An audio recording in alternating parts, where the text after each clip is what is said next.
Yep, I'm here, I know. I have to do the live yesterday, but I have an hell of a day, so no way to do it. Today, this morning, I have to do work about my computer. Windows decided to do an update, and it is at 6%, so I lost all the morning. Sure, I obviously sure. So for you, fellow, is a lucky day because I can't use the computer. So I read the 3 chapters I have to read yesterday, and I can't because I have an hell of a day. So I read 3 now. Chapter 2, 3 and 4 of Artifact of Evil, the second book of the Greyhawk Adventure series, and the second book of the Gord Rogue series, and the second book written by Gygax for Dungeons and Dragons in his setting of Greyhawk, the first setting ever created for Dungeons and Dragons. Last time we read only 1 chapter because I am a bit late. And we discover an artifact, I think, because we see how the Pomage was attacked by an army of humanoids, and well, let's see how that events led into the adventure, into the second adventure of Gord the Rogue. Chapter 2. Gord came suddenly upon the scarlet-robed figure as it bent and slit the throat of a helplessly paralyzed soldier. The man had now killed 5 of his comrades, 2 near the middle of the hall and 3 more here before him. Without hesitation, Gord sprang into attack, his sword darting into extended position and his dagger held ready for a follow-up thrust. His blade took the man under the arm, and the fellow gasped in surprise and pain as the short sword struck home.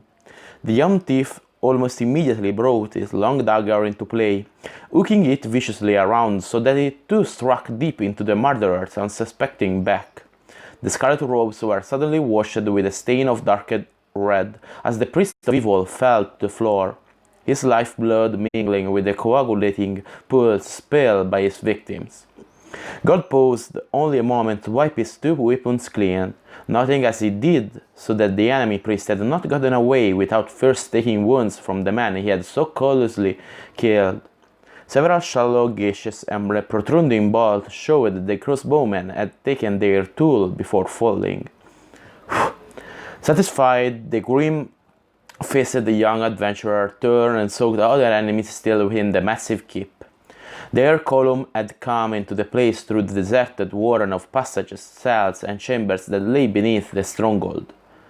Strand Keep Castle, the place was called, one of the scores of fortresses that littered the Pomage. Strand Keep was also one of the strongest, and it stood as a thorn between the Principality of Ulek to the west and the humanoid-infested territory that lay eastward. It was also the key to any invasion of the Pomage.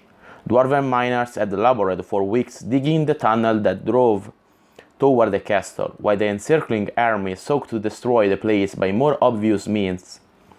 Strand Keep was well garrisoned and stocked with ample supplies, and a surprising force of magic users and clerics within. Men, machines of war, and even magic had not managed to seriously threaten Strand Keep during almost 2 months of siege. Word came that increasing numbers of humanoids, both orcs and hobgoblins, were gathering in the Drakenskrab Hills to the north and to the east.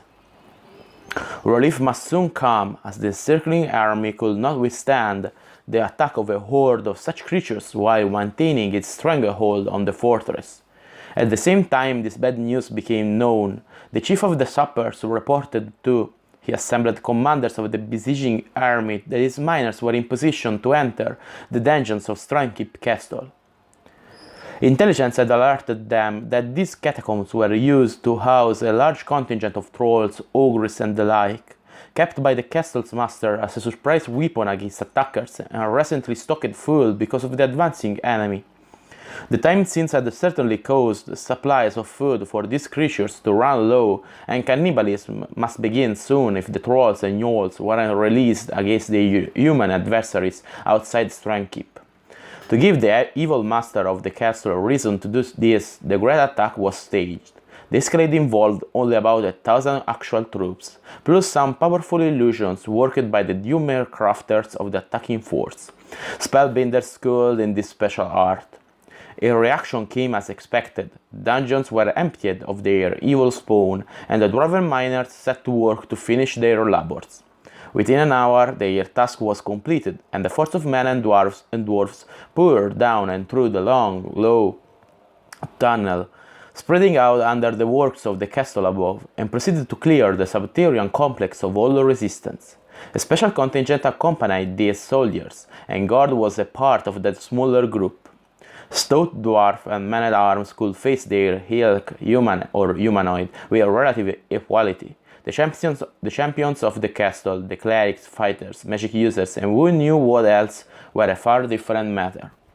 Defeating such persons, as well as monstrous guardians possibly held in reserve too, will require heroes and those able to counter works of power. With a column of attackers came such persons, both dwarven and human. Gord, of course, was with them. His training in silence and stealth was paramount, not to mention his skill with weapons.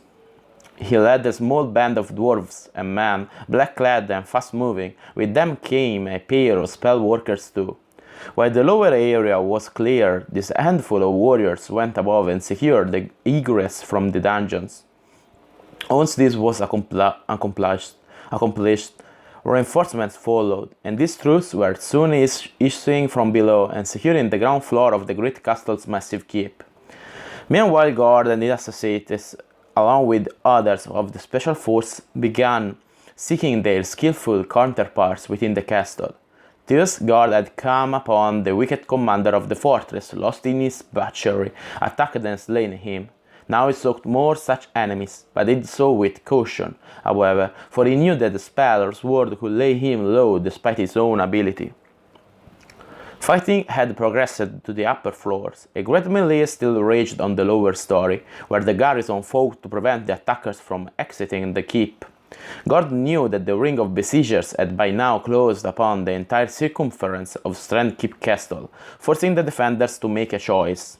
There were many soldiers in such a fortress, but not nearly enough to both protect the wall and contain the invaders already within the central structure of the stronghold. Soon, very soon, the place must fall. Gord bounded up the wide main staircase. Bodies were everywhere, most of them dead defenders in their red surcoats, but not a few men and dwarves in other garb too. The second floor seemed to have been cleared, and Gord noted that the archers and crossbow-armed dwarves were sniping from embrasures at the defenders below. He ran down a long hallway that led toward the tower at the core of the complex. Ahead, several of the invading men-at-arms were struggling with a makeshift battering ram, trying to beat down the door leading to the tower. A grey-robed magician who had just joined the men motioned them aside. The bronzewood door would yield easily to her. She cast her Dewmere, and the portal flew open, its bar magically lifted and dropped away. Hi. The spellcaster moved back from the suddenly opened door quickly, but not quickly enough. A spear hurled from within the tower took her full in the shoulder. Its possessor must have lain in wait for the opportunity to occur, and she had no chance to avoid the weapon. As the wounded magician reeled and fell, Gord leaped and rolled into the area beyond the portal. Another spear came at him as he did so, but his acrobatics foiled the attack, and the weapon clanged on the stone flags near him, skittering across the floor. He saw that its head was coated with a greenish pus. Poison. These were full opponents indeed. Gord recovered and crouched, sword and dagger on guard, back to the wall. Before him were a pair of tall, crimson and black-garbed men. They appeared to be twins, almost, each with curly hair, pale, ice-blue eyes, and thin-featured, arrogant faces that suited their slender build and confident carriage. The men-at-arms came rushing into the chamber, and one of these tall men moved gracefully to prevent the soldiers from passing him. Gord had time only to see the fellow sneer as he batted two speeding quarrels away with his bare hands, just as the missile struck toward his chest. Then the other of the pair came at Gord. The speed of his attack was incredible. Gord had time only to attempt to fend off the spinning, bare-handed foe. Gord thought himself successful as the fellow moved away from his threatening blades, but then Gord was struck by a kick that drove him against the stone wall and nearly left him breathless. Gord responded with a fast backhand cut with his short sword, but the man's leg was already elsewhere and the counterstroke cut only air. "Not fast enough, thief!" the crimson-robed opponent said, posturing strangely before Gord. "I shall give you a lesson in true fighting skills before I kill you. Watch now." With this, the man's hand began to flutter, his arms moved sinuously, and his feet stepped in a complex dance-like movement.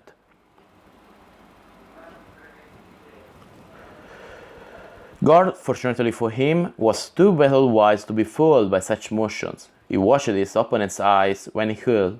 The fellow actually turned his back or looked away too often for Gord to be able to look his gaze on and that of his adversary. Something in those eyes or a tension displayed in neck or body alerted Gord, and it was already when the exotic posturing suddenly turned into a furious assault. Gord was struck again, this time by an iron-hard hand and a powerful kick. By their return, he dealt the fellow a long gash with his sword and a deep wound with his dagger. "Perhaps you might gain instruction in swordplay," Gord mocked, despite a bleeding mouth, blades moving slowly before him in his own complex rhythm of fighting. The pale features of the robed man's face went nearly white at this. "Save your breath, you inferior mongrel," he snarled. "I don't wish you to be too winded to scream when I give you a painful death." "It is you who keep on speaking, white rat. Do you bite too?" Gord egged the man on, for this contest must be finished soon. The soldiers were not faring well against his near twin. Two were down and still, and the third dropped even as Gord spoke. Their lone opponent seemed unhurt. Gord knew that he would never be able to defeat both of these formidable weaponless fighters, so he had to finish with the one before him quickly. Amazingly, the wounds he had given this man had ceased much of their bleeding. Almost as if he were a troll, the bastard had used the opportunity of insult exchange to somehow partially heal himself, Gord realized. The process required some concentration too, and Gord acted on the assumption that his foe was distracted. His assumption proved true, and despite the fellow's superior speed, Gord was successful in his onslaught, scoring another pair of wounds and avoiding the flurry of hands and feet that countered his attack.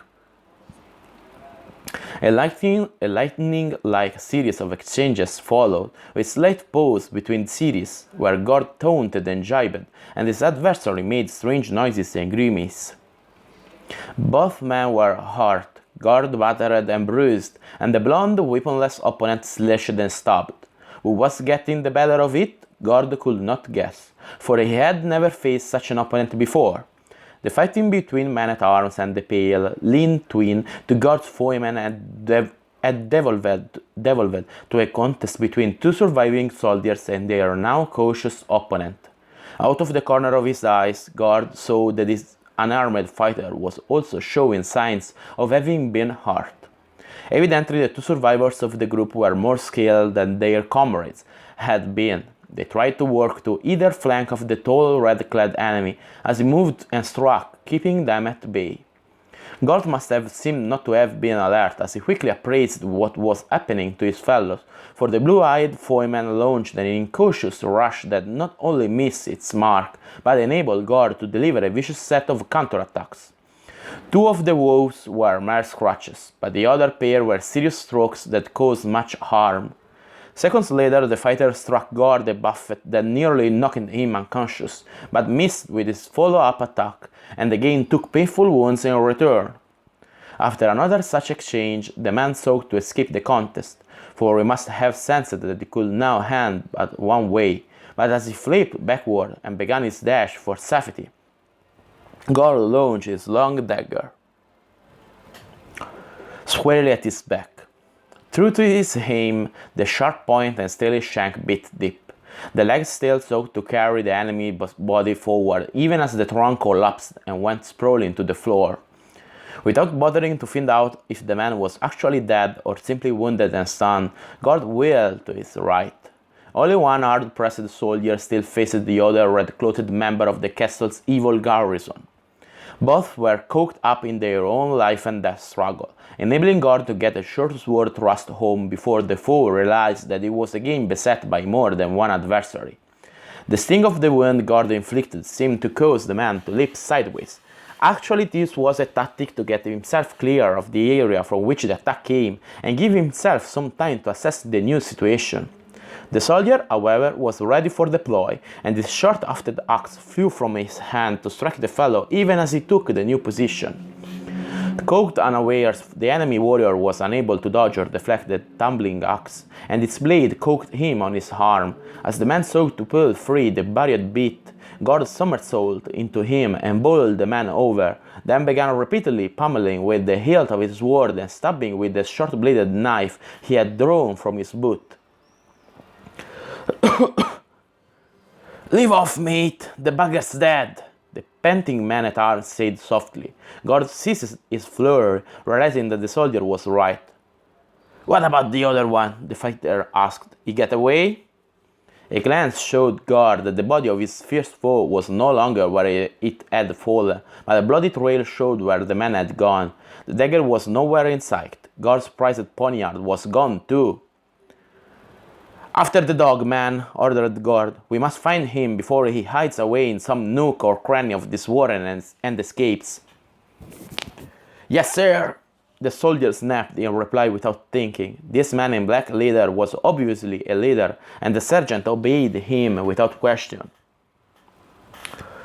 The soldier set off immediately, first trotting to where the train of darkening blood began, and then slowing as he followed it through a columned archway leading from the hall. Gord was at his heels.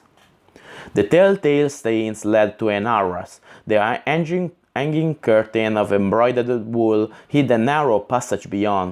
The soldier again broke into a lope, moving several paces ahead of Gord, but he had taken no more than a few steps before a shout of pain came from between his clenched teeth.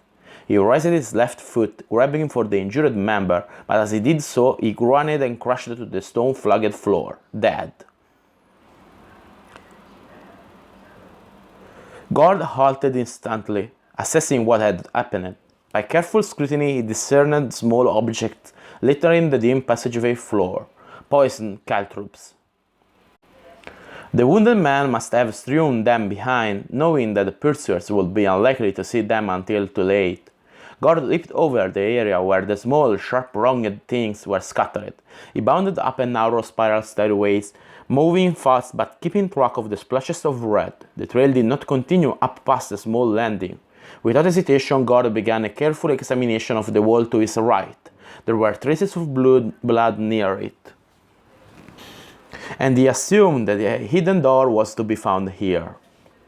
Within a minute, he had indeed located a secret stone panel. It was not difficult to release its catch and open it. The narrow corridor beyond was dark, unlighted save for the faint illumination from the stairs, where an embrasure somewhere above let sunlight filter down. No matter, Gord's vision was not dependent on such light, for he held his Diomered sword, which magically empowered his eyes to see the parts of the spectrum above and below the human norm. Ducking his head, Gord divided into the passageway. His body rolled into the ball that tumbled ahead in a series of fast rolls. The tall, blond man he had been tracking waited within the corridor, holding a crossbow aimed at the rectangle of light revealed by the opening of the secret door. The thick bolt buzzed harmlessly over Gord's compact rush, clattering into the stairwell beyond. As it did so, Gord sprang to his feet and attacked the wounded man before he could reload the weapon. The red-gowned foe had thought Gord unable to see him lying in ambush in the darkness, and expected to slay Gord thus. With a terrible curse, the man hurled the useless crossbow in Gord's general direction, turned and fled groaning down the black corridor. He managed to pull open a small wooden door at its end, but that was all. Gord struck his back with his shoulder, a slamming blow that drove the wounded man into the room beyond and sent him sprawling to the floor, face down. "Water!" the fallen man managed to cry through his bloody lips. "Spare me, and I'll give you a king's ransom!" Gord pressed his sword point firmly against the prone man's back. "If you move other than to speak, I'll kill you, as I will a spider." The hard finality of Gord's voice made the man freeze motionless. "Tell me of your offer, quickly. Do you pledge you spare me if I do so?" "Poisoner, fool assassin, lurker in ambush, you dare to plead with me thus? Prepare your spirit for the full lower planes where demons or devils await with gleeful anticipation." "No, wait! I will show you the treasure, wealth, and more. There are plans that your superiors will find most interesting, and you will gain promotion and favor. Surely for such you will not slay me. I'll be your willing slave. Just give me my life." Gord was disgusted by the man's begging, at his suggestion of intrigue and scheming on Gord's part, and his willing acquiescence to bondage for life. "Silence! Speak again before I tell you, and I'll sever your spine, if you have one. Answer truthfully and exactly. Where is this hoard you yammer of kept?" "Here, in this very room," the wounded foeman said without inflection. "This is the secret chamber of the elder brother." "Who is this elder brother?" "The commander of this castle." Gord leaned gently on his word, making the man gasp and squirm slightly. "You said our. What is our? And what profession does this elder brother have other than being castellan?" Our order holds this fortress, and elder brother is a high priest of Taurizdun." Precious name. "Thus I within our order." At this pause, Gord gave another easy prod, and the prone man hastily added, "The order is called the Scarlet Brotherhood." Gord had heard vague stories about the Scarlet Brotherhood, and he mentally filed the information away for later contemplation. "Tell me where the treasure is kept," he barked. "There is a hidden place and envenomed darts. Allow me to light candles, and I will show you." Although he needed no such illumination, Gord permitted the wounded man to rise. The man fumbled in his belt and drew forth a tinderbox. Gord watched carefully, but the fellow appeared to have no thought of trickery or further resistance. He had accepted the situation, and now sought only to obey. Puffing the sparks into a tiny flame, the prisoner took a small taper and cooked its wick afire. In a moment, a great candelabrum shed the light of 3 massive candles over the small apartment. Gord could see another secret door, probably leading to a chamber beyond in which the so-called elder brother dwelled. The room he was in had little in it besides the candle stand, a small desk and chair, and a wooden chest of no great size. "Here," the wounded prisoner said, pointing to a cabinet the Gord had overlooked. "I must open this with care, pressing hard on the side panel, else the darts will be loosed upon me when the door is swung outward." Moving quickly to avoid any possible discharge of such missiles, Gord observed as the fellow opened the cupboard, short sword aimed to thrust home at the slightest sign of trickery. The space revealed had several shelves. Upon these boards rested a variety of items, scrolls, loose parchment sheets, an array of small containers, and several leather bags. "Gold!" the fellow said with an obsequious smile as he picked up a heavy bag. Its contents shifted and clanked. "Platinum plates," he said, patting another, "and this one holds electrum. All these on the lower shelf do." "The rest?" Gord demanded. "The flat box here holds a store of precious stones used for bribery. The pots and jars are those things common to priestly powers, the stuff for spell working. The scrolls are sacred writings of Taurizdun. The other papers are orders and plans. The important documents I told you of, which will bring you much favor with your masters when you hand them the intelligence." Without command, Gord proceeded to take the gems and platinum. This treasure was his by right of conquest and discovery. The remaining wealth he left for the others of his allies. He ordered his captive to carry the scrolls and loose sheets of parchment, and the two returned the way they had come. It was time for Gord to find his friend, Gellord, and report this unsuspected success.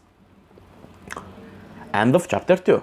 And I make a brief pause, and then we continue with chapter 3. Good Lord.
Okay, let's continue. Good. I think. Well. Ba-da-ba-da-ba-da-bam. So, wait a second.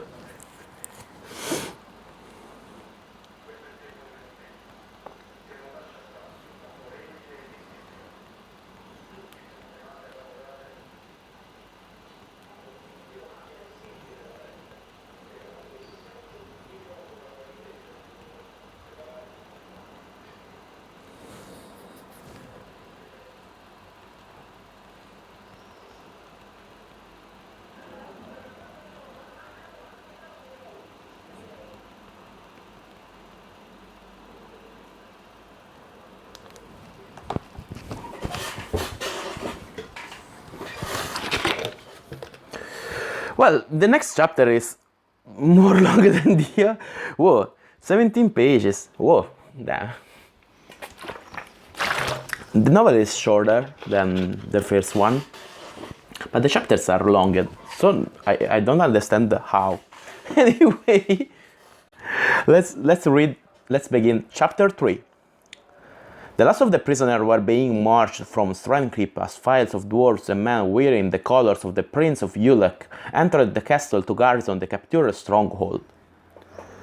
The short, broad dwarven soldiery bore the red axe on a white field upon their tabards, while their human counterparts displayed the gold and purple of the prince's quartered arms, signifying them to be his veteran contingents.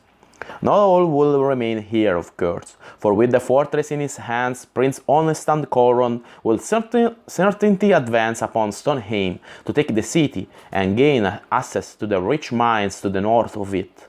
There, in the mountainous portion of the Drakensgrab hills called Wormjaws, gold and gems were wrested from the stone interiors of many deep dimes. His sovereign highness of Ulick desired to regain this wealth, so long lost to Israel, now that the way had been unlocked, and shrine keep made secure as a base of operation, that the Arwen prince was likely to attain his desired goal. His army was pressing the disorganized humanoid tribes of the Pomarch eastward, while a force of men from allied petty states of the region called the Wild Coast sought revenge upon these same tribes themselves. Although this motley conglomerate of troops was of questionable effectiveness, their presence far to the north, menacing the town of Highport, certainly split the defenders' strength. Ulick could hope to seize and hold the strip of the Pomarch from the Jewel River to Stonheim, fortifying the northern border of this territory with dwarven-built towers within the Drakensgrabs to the peaks of Wormsjaws.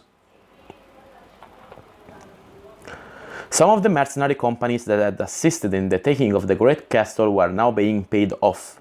Others would be signed on as needed, and such saleswords were easily enlisted in this part of the Flannes.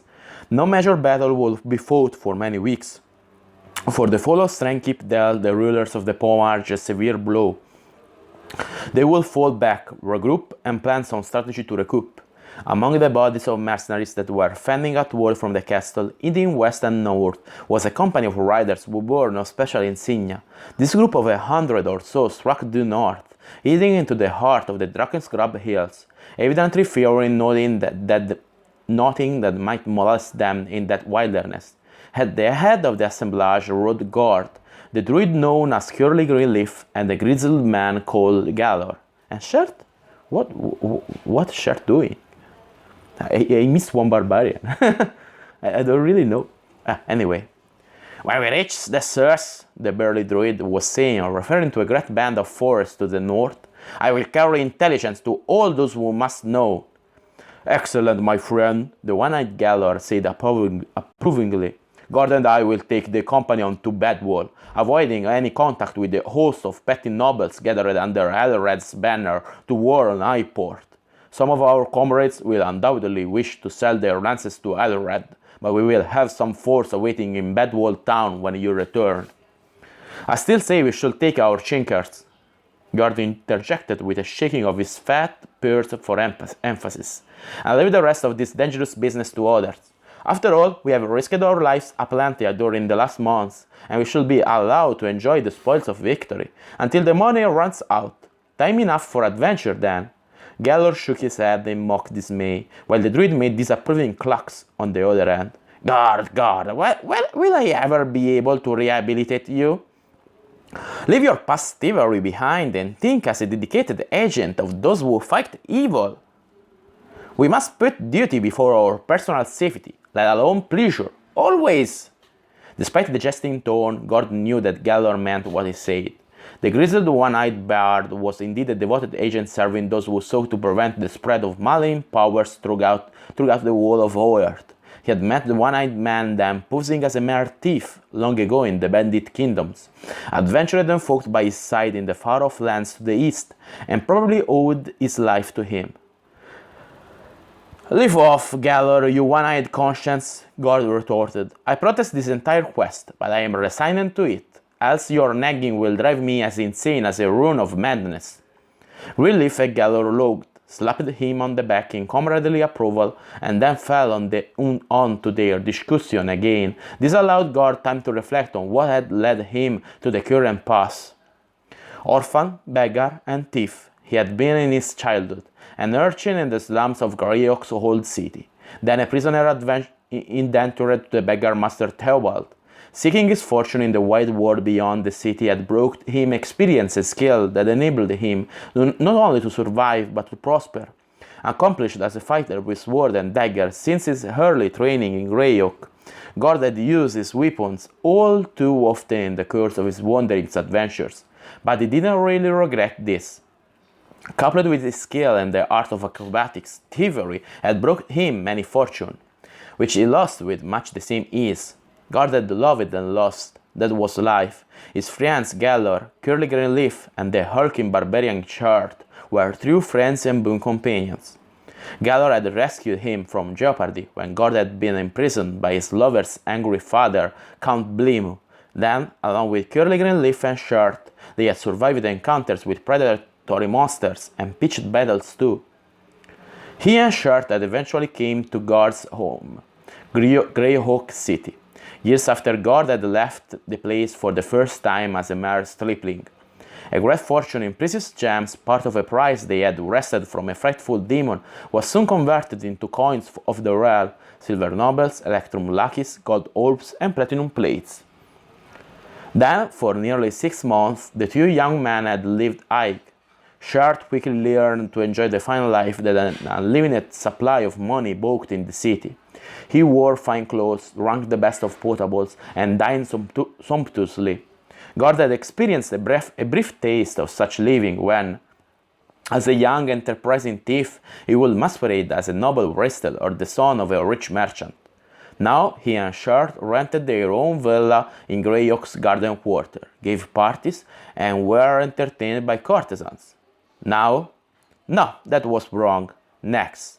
That led to rapid depletion of even a treasury as great as the two had, and all too soon the funds were squandered. The barbarian was growing tired of gaming, wenching, and foppery anyway. Born and bred in the wilderness, Shirt was at first awed and then fascinated by the delights and soft living offered by so sophisticated a city as Greyhawk. All of that paled quickly. The barbarian shuffled at inaction and ease, seeking excitement and adventure. Occasional hunts beyond the city walls, even frequent brawls in some rowdy tavern along Greyhawk's notorious strip, became boring to him.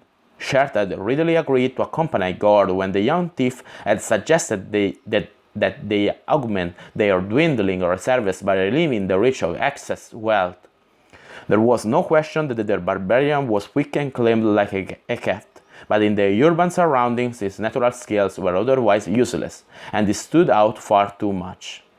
Often Gord's carefully laid plans were brought to naught by some noise Shirt made. His all-too-ready approach to fighting, or simply the fact that he was too large to go where Gord could.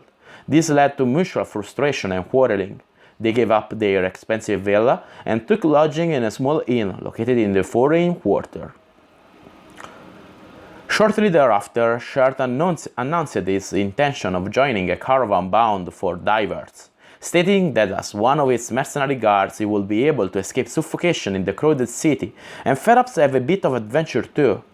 Argument was useless, even reminding the barbarian that they awaited both reward and news from Curly Greenleaf did not sway his resolve. They had clasped hands in friendship, pledging to meet again soon, and then Shirt had gathered the few belongings he cared about, taking his great axe, brawl, and departed. Gord recalled that he thought Shirt looked happy for the first time in months then. Actually, Gord had agreed with his barbarian friend about the likelihood of Curly Greenleaf ever coming back. When the druid had left them to carry back the strange relic taken from the lair of the slain Cataboline demon, Greenleaf had assured both young men that he would send money and news of the meaning of the prize. Not that either actually needed further reward. The gemstones the druid had given them were a fabulous treasure, but it was not like Greenleaf not to live up to his word. 6 months of silence led both Gord and Shirt to surmise that some ill fate had befallen their companion, or that the eldritch nature of his burden was such that no reward nor information could be sent. With his last remaining friend gone, the young thief looked at Greyhawk from a new perspective. After leaving word with several hostlers to be on the lookout for the druid and explaining that he would check back periodically to renew their stipend for doing this service, God moved his quarters to the low quarter, accumulated disguise, and set about rebuilding a career. Soon the thief, known only as Black Cat, became the talk of the city. Rare glimpses enable a few to state that this burglar was black of skin and garb, fast as a cat, and as agile too. Some speculated that the cat burglar was a drow, one of the dark elfin folk of subterranean places. Others said that such a thief could not be human or demi-human at all, but some spawn of supernatural sort entirely. Black Cat confounded guards, foiled traps, looked at locks, and eluded all pursuit. Searches and spies could find nothing. Informants had now news to sell to the masters of the city or to their police. Even the thief's guild was mystified and chagrined by the success of this daring unknown. The identity of Black Cat became a subject for conversation from the lowest slums to the grand halls of the Lord Mayor's residence. It was, of course, none other than Gord. Remaining anonymous was out of the question. Gord resumed his role of gambler and thief openly. Eventually he was recognized by his old companion's son. The boy had grown into manhood and was now a master of high station in the Guild and married to the daughter of the aging guildmaster Arrentol. It was likely, in fact, that son would soon be elected to the exalted office held by his father-in-law. Neither son nor the old guildmaster was interested in unearthing past grudges. The skeletons revealed would be bad for son-in-law and embarrassing to guildmaster. Having such open presence in Greyhawk, Gord was watched with great suspicion for a time, but his activity was judged harmless enough. Where he had gained his fortune was unknown, but it was easy enough to discover that Gord had returned to the city months previously, complete with untold riches and a brawny companion. The latter had recently departed Greyhawk for parts unknown, but Gord still remained to enjoy his wealth. He was not a registered thief, but Gord mainly gambled and bet upon sports and like things, doing well enough with such wagering, although hardly in need of the proceeds. The young adventurer sported jewelry and fine clothes that indicated no need for burglaries such as those Black Cat performed. Besides, Gord's skills were known to the guild, which had estimated him a master in his own right, rating disguise, style, and lock-picking excellent, pocket-picking, purse-slitting, and sleight-of-hand superb, and impersonation and confidence schemes masterful. Son suggested that he himself, even as inferior to his father-in-law as he was certainly a better thief than Gord would ever be.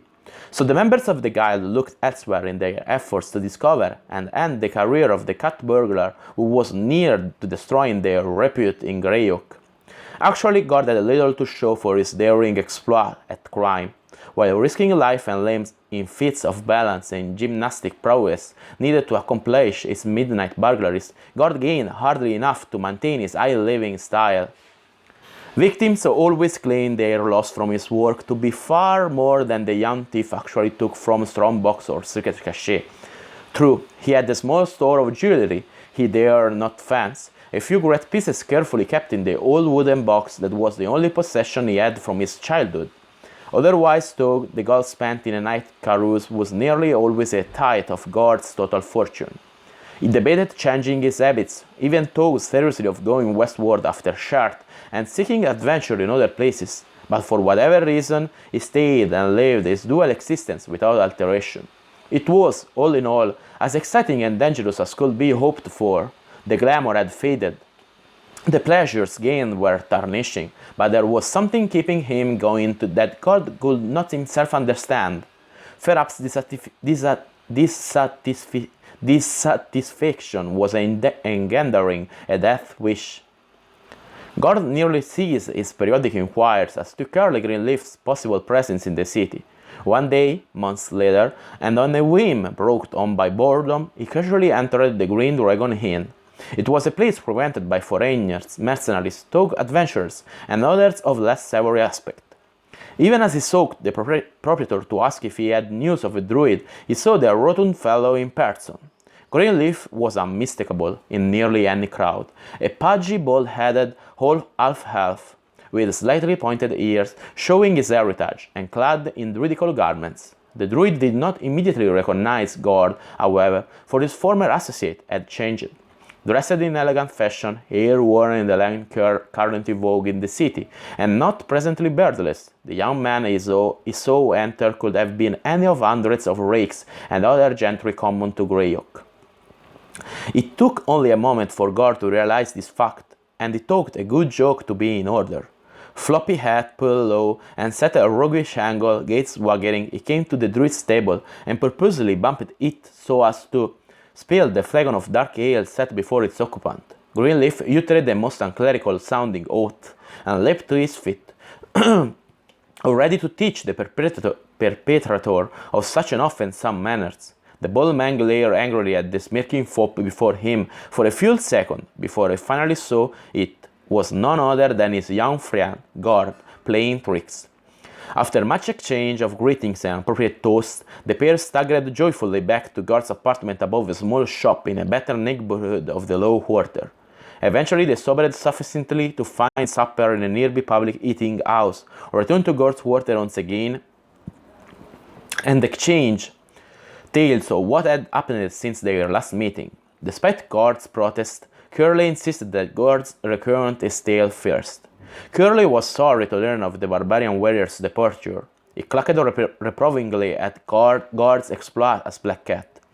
He hardly glanced at the splendid items of jewelry Gord revealed for his perusal, although the druid did remark on the splendid old box they were in, urging Gord to have it restored. At last it was Greenleaf's turn. The druid related an uneventful and rapid return to the Celadon forest, the dwelling place of the great druid from whom Curly Greenleaf sought counsel. The workings of the strange relic were as mysterious to that personage as they were to his lesser fellow, so the two had eventually gone to the Grand Druid himself. The result was still unsatisfactory, so nothing would do but for all three to seek the assistance of certain Hierophants, an arcane order of druidical priestess, which Curly knew but little about. Much was learned thereby: what the relic actually was, of what nature and origin, who placed it in its underground repository and guarded it with a demon, and the true powers it held Greenleaf refused to enumerate. Perhaps he was himself ignorant. In any event, all the stocky fellow will tell his young friend related to but a single humor of the relic. The object could be used to discover events elsewhere and elsewhere, including many other planes of existence, dimensions, and probabilities. It was thus empowered, Greenleaf related, to serve as a counterbalance to another ancient object, an artifact of blackest evil. Much more had occurred regarding the strange object before Curly, now given status as druid, a ranking member of the druidical hierarchy, gained permission to contact his long-separated companions. Thus, he had explained to Gord, a year had slipped away before he was able to come bearing the rewards he had promised for their part in recovering the lost relic. From his bundle, Greenleaf brought forth a long, extraordinarily thin cloak of grey with soft boots to match. These, Gord learned, were of elfin make and bestowed near invisibility and almost perfect silence to their wearer. Curly also had magical wrist guards for the massive barbarian. Shert had often expressed contempt for armor and similar protection, so the druids had thought that such bracers would be most appreciated. Restoring the latter items to his pack, Greenleaf had then asked for the young thief's further assistance. Gord had surprised himself by jumping at the opportunity to find adventure and purpose. He agreed before even asking as to the nature of his friend's mission and needs. The druid seemed somewhat surprised at such ready acquiescence himself, and briefly related the circumstances of the affair to Gord. Gellord, the veteran agent and spy, participant in many deeds of daring, doing countless skirmishes and battles, was involved. The bear had left off its endless missions for this or that sovereign head of state, abandoned his watch on the bandit kingdoms, Herdy, and all the rest. He had come instantly to the summons of the cabal. By the time Curly came from his conclave with the Hierophants, Gellord was already an integral part of the enterprise. He and Greenleaf had sped westward, and even as the druid was speaking with Gord, the one-eyed adventurer was gathering a force of like folk and mercenary soldiers below the city, working his way down the wild coast, bound for the Drakensgrab hills. Will Gord help the effort by lending his skills and fighting abilities? The force Gellord was raising was to assist the Prince of Ulek in his effort to take Strandkeep Castle and make war upon the men and humanoids of the Pomage. Of course, Gord was ready, being more interested than ever in the undertaking. The young thief was clever enough to know that there was more to this than a simple military campaign, no matter the worth of that fight. Greenleaf had refused to speak of any other purpose save joining with the dwarven monarch, and this whetted Gord's appetite for the whole business still more. Next day, the pair had quitted the walls of Greyhawk for the countryside and the long journey southward for the Pomage. Thus had Gord came to the shores of the Azure Sea, helped to take the great fortress of Strength Keep, and dispatch many of its evil garrison, men-at-arms, and their masters alike. "I said, a brass bit for your toes!" Gellord nearly shouted in his ear. Gord snapped out of his reverie, and blinked rather foolishly at the hard-featured bird. "I was reflecting on the past." "Sorry." "You might have no future unless you use your senses," the man replied sarcastically. "Keep the blank expression and don't look around. Keep your eyes on me." Still smiling, Gellord added, "There are at least a score of Verbag to our rear. I've seen them several times now. Those blasters can run, you know, and they are in a crescent formation behind us. I say that they want us to keep moving ahead into whatever ambuscade their fellows are preparing for us somewhere close ahead." Gord wanted to turn and see if he could spot the following Verbag. He had heard of those giant-sized men, creatures 8 or 9 feet tall, often gross and deformed, and as mean as they were ugly. He had never actually seen one, for as fierce as Verbag were, they were hunted by man, an act of self-preservation of course, for if given opportunity the Verbag will rape, plunder, and destroy the communities of their smaller cousins. In these years, it was not unexpected that such creatures would be found dwelling in relative harmony with humanoid beasts and savage ogres and giants, as likely as not. Gord looked quizzically at Gellord. "What are we going to do?" he asked in a low tone.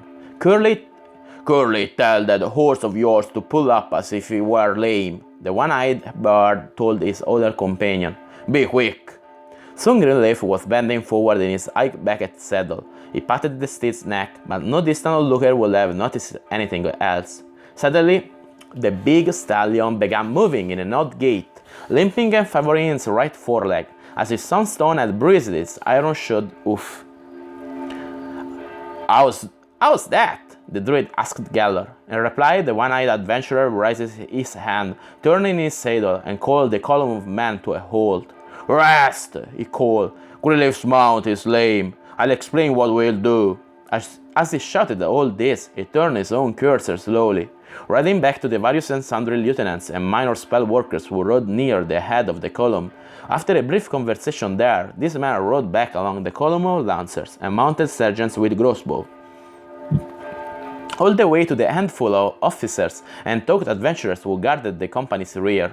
The 4 files of riders quickly split into 2 halves, one spreading out casually to the left, the other to the right, while the tail of the column moved forward. This maneuver was not done with seeming precision. Horses were reined only loosely, heads low, and allowed to graze. There was certainly a plan behind it, however, and Gord noted that the animals' movements were quietly guided by knees and heels. Everyone seemed quite relaxed, though, even as the former column suddenly shaped itself into a line, 2 ranks deep, lancers to the rear, crossbowmen and the rest in front. "What is Gellord doing?" the puzzled young thief asked his friend. "Why are we forming for a charge with our lancers behind, and what reason to charge ahead into some undiscovered ambush?" "Don't be a naughty pig, my lad. Old Gellord may have only one real eye, but his brain and wits more than make up for it," Curley said bluffly. "Now you pay attention to him and be ready for a rapid challenge." Almost as if that were a cue, the grizzled adventurer suddenly brought forth his long sword and gave it a wave. Without any further orders, the 2 long lines suddenly wheeled to face to the rear. Now lieutenants barked orders, and as the horsemen began advancing in the direction from which they had come, mounts moving at a slow walk. A slight shift of the rear rank brought the crossbow-armed riders into the intervals between the lancers, and from there they could loose their bolts without fear of hitting their fellows. Greenleaf and Gord were at the center, a sort of third rank, along with Gellord and a pair of veteran mercenary lieutenants. Like groups had taken station on either wings, obviously meant to guard the flanks of the formation.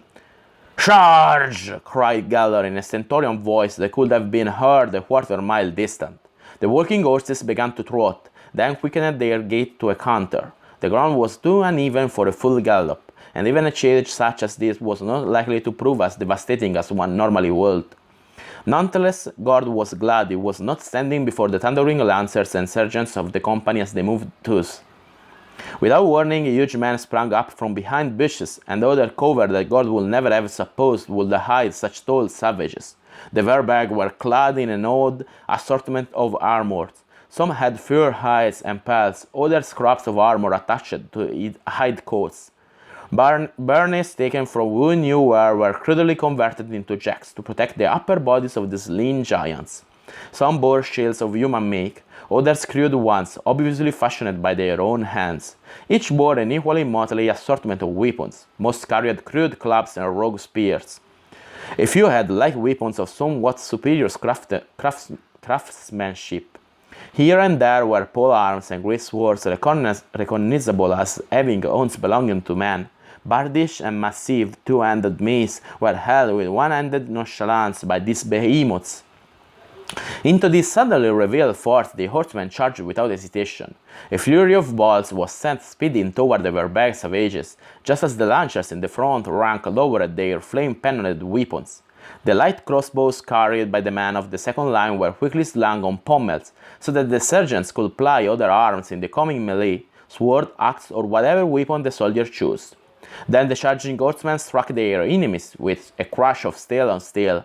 Not a few of the leading riders of their steeds had been brought down by the heavy spears that the human giants hurled at the closing horsemen. Undaunted, the charge went home, and the lances' impacts tumbled Verberg riders too. Maddened stallions beat and sent vicious kicks with skull-crushing force as they reared and came down. Helmets spun through the air, as did severed heads and broken weapons. Sobering blows and vicious thrusts then fell upon those of the human giants who still stood. As the second wave of riders fell upon them, a half-dozen of their most savage members still stood and fought, with bloody bardages, hacking or two-handed swords slashing death, but a score of their fellows lay dead in a matter of minutes. A rapid check to the left and right showed Gord that the flanks were secure. The expert fighting men and lesser magic users there worked in conjunction to destroy the few towering Verberg coming at the meleeing company thus. Gellord had been singing a heroic chant ever since the charge began, his voice somehow carrying above the thundering oaths and the din of battle afterward. The druid was also engaged in activity, moving toward the rear to watch for the expected coming of fresh foes, brought from hiding by the shouts and sounds of the struggle. Evidently Greenleaf thought the threat was serious, for two associated druids, the chief magician of the company and the swarthy Chakik, a slant-eyed, bandy-legged fighter for great prowess, renowned for his terrible hornbow, went with him as he retraced the route over which the company had just passed. Virtually left alone, the young adventurer looked for the most likely place where his swordsmanship might be of use. A heavily armored Verberg, laying bloody bodies in dismembered rows about him, was nearby. This fellow seemed to be inspiring the few remaining giants to rally, and Gord was disconcerted to see that a few more of the monsters were yet uncommitted, hanging back to see if they should fight or flee. Sitting his heels sharply into his warhorse's flanks, Gord rode to attack the giant, his blade held spear-like before him, aiming his course so as to sweep past the Verberg chieftain and allow the point to drive home. Too busy fending off thrust lances and flashing blades to take the additional threat of a single horseman seriously, the human giant was an easy target for a sword as keen and an aim as artful as Gord's.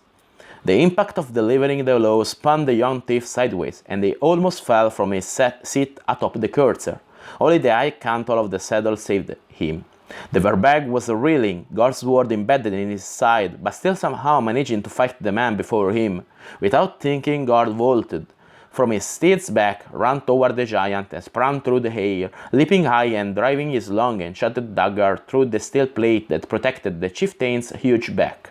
The Verberg gave an awful, bull-like bellow at the attack, then fell dead, for the dagger had struck him a mortal wound. The skulking remainder of the band was sent flying by well-shot quarrels, and the whole affair was done. Over a score of the company was dead, or soon would die of wounds, and as many were injured. Explosive sounds, deep shouts of giant voices, and then more bangs and crackles sounded from beyond the hill that they would have passed over had the squadrons ridden unaware of the ambush. Gord had regained his wits and his swords, found his horse and remounted. He peered at the hill. Brilliant silvery light sprang up and died as quickly. Then a rainbow of jarringly wrong colors shot into the air. An arcing boulder made a momentary appearance in its flight, then fell from vision. More boulders appeared similarly, and their impact could be felt from where Gord watched, as the sound of their crashing and shattering could be heard. With that, the air above the source of these flying stones seemed to become red hot, actually turning a maroon color and shimmering, while waves of tawny flame undulated in it, as eels swim in water. Bellowing and titanic holes arose, but no boulders did so. A few minutes elapsed with nothing more. The company was gathering its wounded, raiding their horses, stripping the dead of anything that they still living might use. Over the crest of the intervening hill came Curly Greenleaf and his henchmen, riding like the wind, although no enemy pursued them. Gellord galloped his horse pound way out to meet the group. "What happened, Greenleaf, my old friend?" he called as the handful of men brought their horses to a skidding stop. "Are you chased by invisible stalkers and fiends of the Ether? Word. Don't have poor jesters now," the spitting druid called back. "There must be 100 hill giants, Verbeg and ogres back there. We gave them hell, but a couple of bigger ones, probably mountain giants, began tossing rocks at us. We hit them with a lick or two of magic, and that stirred up a hornet's nest. I'd say that there are a dozen of those big bastards back there with the rest." "What do you think they'll do?" Gellord asked in a worried tone. "Come boiling after us in a minute," cried the druid. "Even though we did for a bunch of them, there's more than enough left to do the same for all of us." "Then we make a fast detour to the west," the one-eyed man said laconically. He waved to the surviving members of the company to follow, and then trotted his horse to the left, angling slightly southward and bringing the animal to a faster pace as he reached the head of the column that had formed. Gord, Greenleaf, and the rest spurred their mounts to catch up, for huge heads were appearing on the hill crest, giant heads. The rest would soon follow, and not one of the men cared to stay and see if the creatures in this horde were interested in surrendering. End of chapter 3. And then, well, this is a long chapter, enough. I make a brief pause and then I continue with the last chapter today.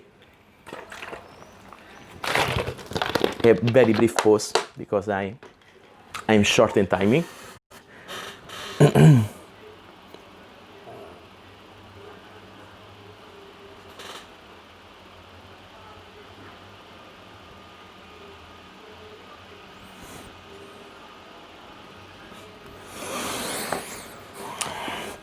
And thus begin chapter 4. The remainder of their trek through the hills was rather anticlimactic. A brush with some passing brigands and a few incidents with prowling carnivores of typical sort were all that occurred. Before a week was out, the force came to the verge of the Sioux Forest, the place where the easternmost arm of the woodlands came to a halt upon the northernmost slopes of the Drakensgrabs. Curley and his 3 attendant druids were most relieved and happy to be there, but Gord and most of the others didn't share the prospective joys of the forest. For the Sioux was renowned for its dangerousness, being the high road for humanoids and various less desirable creatures seeking a haven in the wilderness of the Pomarch.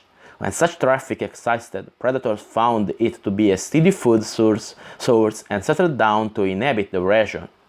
Any creature that hunted ores, bugbears, and ogres was bound to be a tough customer for anyone else to face, including seasoned adventurers such as these troops were. Furthermost, lancers on horseback were entirely out of their element in timber. Just as Gellord had predicted, the lieutenants of their company met and voted that the men ride east to seek employment with the Lord of Arred. That was that. The few remaining members of the Sundered Company were formidable enough without the mercenaries who had ridden away, and they were certainly varied. Gellord the Bard, Curly Greenleaf with his 3 aspirant druids in tow, Gord, the Chakik Barbarian, Jokotai, and the Chakik Barbarian Jokotai, it is his name, and 3 mercenary adventurers who thought their prospects were brighter with such as this group. a flan named Ainconsi, and 2 crossbowmen called Moon and Patrick, respectively. The latter two were appreciative of the care Curley had given them, his druidic power saving both men from death due to wounds suffered in the fight against the Verberg. Now both determined to be obligated to him, and the druid was less than pleased about that, but could not dissuade either one. Before night fell, the 10 adventurers comprising the band rode northeast, out of the hills and along the edge of the Sus forest, taking care to leave as little sign of their trail as possible. If any followed the company, they were likely to take the obvious track left by the larger group, and ignore the few who went off in another direction. That is what Gellord wished. Before I leave you, the half-elven druid and ranger told his comrades, I must reveal what has transpired. About time, Curley, Gord interjected. This is a long story. This is a long story, Gord, and if any of you hope to sleep this night, I suggest that you interrupt infrequently, if at all. The rotten druid paused and looked around at the faces of his companions, letting the seriousness of his statement sink in. Very impressive, you half-breed reprobate, Gellord contributed, but let's cut the theatrics, or your account will be spun on until dawn. He enjoys his role, you know, Gellord said, now addressing the others. For it isn't often that everyone has to listen to this windbag. Now we must. I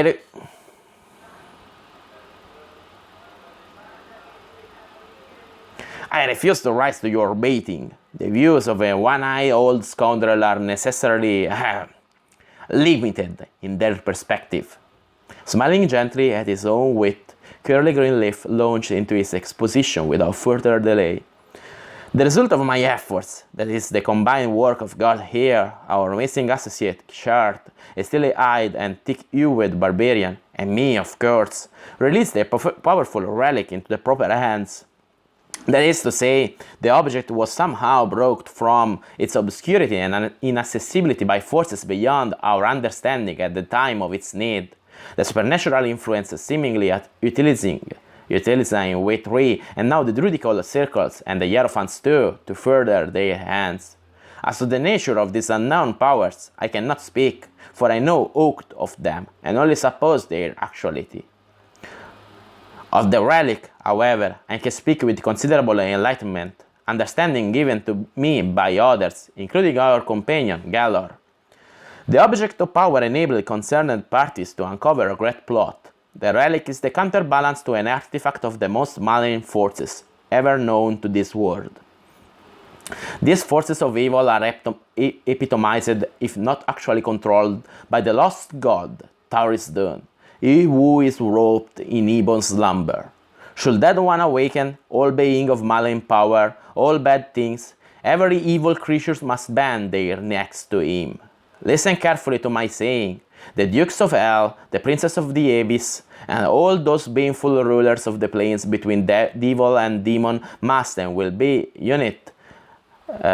under Taurus Dun's wicked might. And will be united under Taurus Dun's wicked might. Eons ago, he was entrapped by those deities who understood that this greatest evil must be fettered or all goodness will perish from this world and possibly the entire multiverse.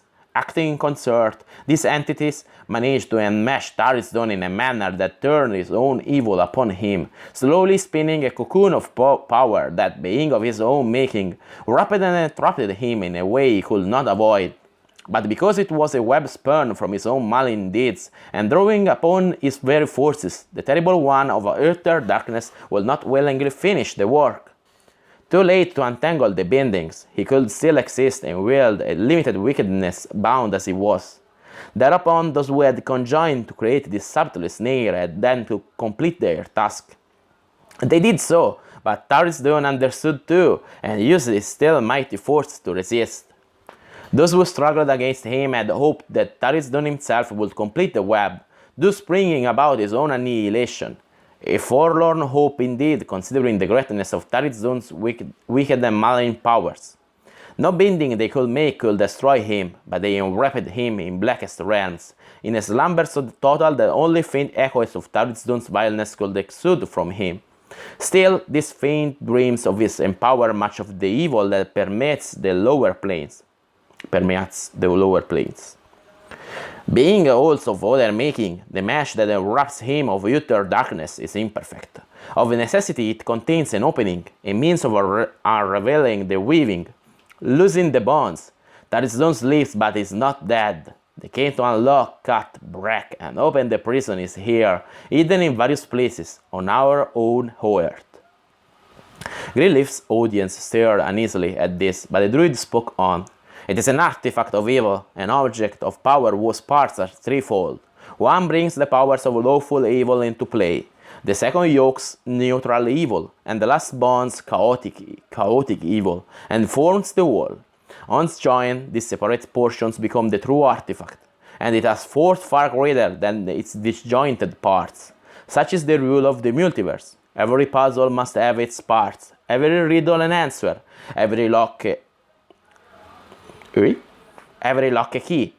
No solution must be simple by necessity of this immutable demand, but simple or near impossible. It is as it is.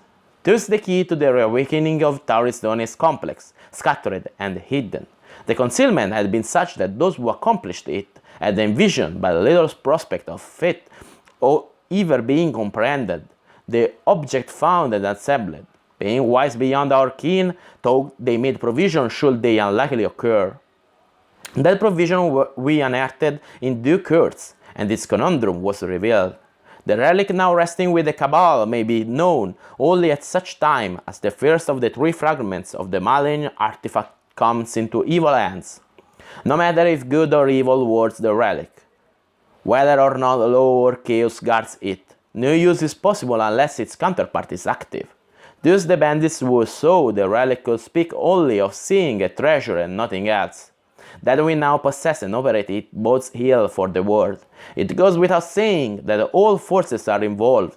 Evil, in its three modes, now works to bring the artifact into conjunction. Intelligently, blindly, no matter, for powers beyond their gods and rulers now operate. Likewise, good makes common cause with concordant opposition, law with chaos. Should Tarisdun be rose from his ebon slumber, then only evil will remain when he ascends. How can little folk such as we hope to do what deities cannot? Rest assured, my good friends, that those far beyond our powers ask the same question. Still the Hierophants of Cabal, Golden Dawn, and Rosy Cruciform stand ready to serve, as do high priests and archmages, the circles of each archdruid, the tiers of the Circle of Eight, high and low, prince and peasant. Because evil masters its orders, marshals its human servants, so likewise must all who oppose it gather to the standard. Perhaps the might of our six parts will be equal to the force of the tripartite evil, bolstered by the baneful sendings of Tarisdun's comatose mind, and thus the key will be kept weak and disjointed, or perhaps not. That must be determined, at least in part, by what we do. We have a mission. It has befallen on our little band to bear a heavy burden. I must explain this now, and then you must each decide whether or not you will accept. Gellord rumbled deep in his chest, and then looked from face to face, studying each of the other listeners.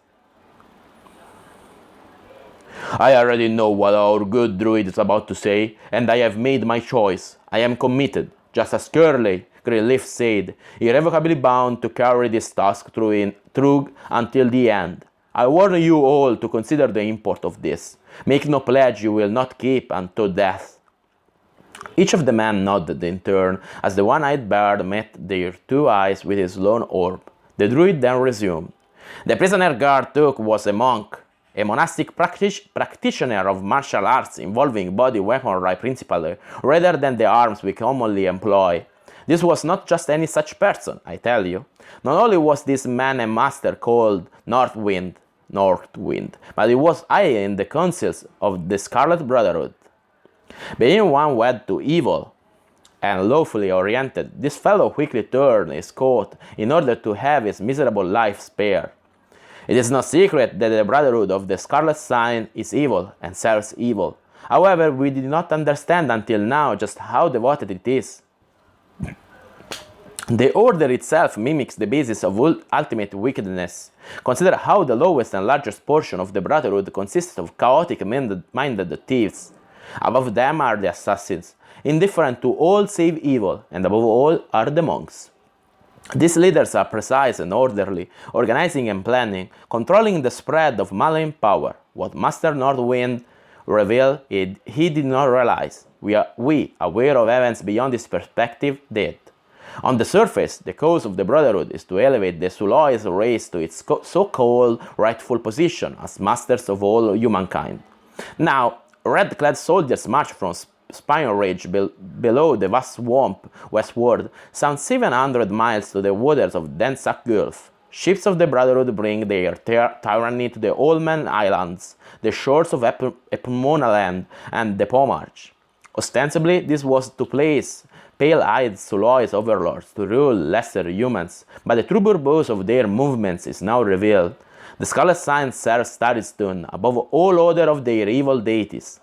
Somehow the leaders of the Brotherhood, not just monks, but wicked clerics, cavaliers, magic users, all have conspired to find and unite the scattered portions of the artifact, which will free their god and bring his ultimate evilness upon all life. Perhaps they see that even total evil must have some structure and look to form it. I know not. Whatever their reasoning or rationale, they have labored in darkness to bring forth these malign things. The Scarlet Brotherhood holds the first of the parts of the artifact somewhere within their lands. Curly Greenleaf paused, licked his lips, and then called on his listeners. Now each of you must swear allegiance to the orders of this band, and pledge to keep its quest until completed or death ends the obligation. Or else you must now leave our company and never more be part of it. This was something Gord could understand and be moved by, a task with meaning, a reason beyond his own existence. He was the first to make his oath. The three lesser druids followed naturally. Then the Chakik, Chokotai, grinned broadly and made his commitment with nonchalance. After all, what tigers fears death, he said easily. Inkosi pledged probably as much in hatred of the Suel as to confound evil. Only the two fighters, Moon and Patrick, remained speaking. All eyes turned toward them. Moon stood and spoke. I got to speak for both of us, cause Patrick ain't much for doing so himself. Him and me is just ordinary sorts, guys who decided carrying a spear would be a better way to earn a living than pushing a plow or something like that. We ain't much in anyone's book, you know. We are both pretty much satisfied to do our duty and let be otherwise. Moon cleared his throat nervously, shuffled a bit, then managed to go on. What I guess I'm saying for both of us is that we really didn't suppose you want a couple of little nobodies like us to on a deal like this. If it's us you want, though, you better believe we are with the gang until it's over. With that he sat down, blushing at having said so much. Silent Patrick and proud comrade Moon were both sworn to the quest, and the band numbered 10. Now, the druid told them, I can say that our mission is to find the second part of the artifact before the Scarlet Brotherhood does. This heavy burden comes upon us because we are the nearest and the most capable force to do so. Others could be sent for, but with what reaction will this bring from the enemy? They think their secret safe for now, and we must not give them reason to suppose otherwise, until it is too late for them to do anything about it. In questioning Master Northwind and examining the papers he so readily gave over to save his life, we discovered a clue that makes the Brotherhood's activity in the Pomarch meaningful. What the servants of the Red Abomination thought was that the next portion was located within the Draken Scrubs,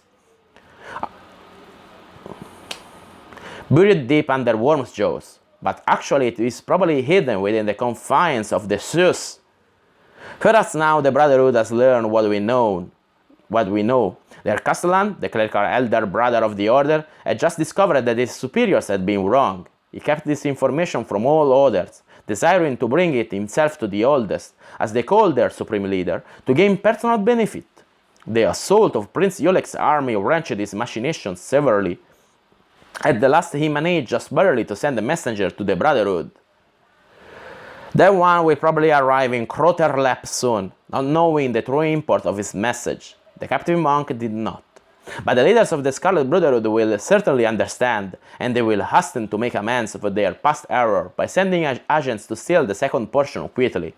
If they suspected our band was even now making for the same objective, their reaction will be massive and most terrible. By risking ourselves, we spare thousands. We are the hope against evil, and we must not fail.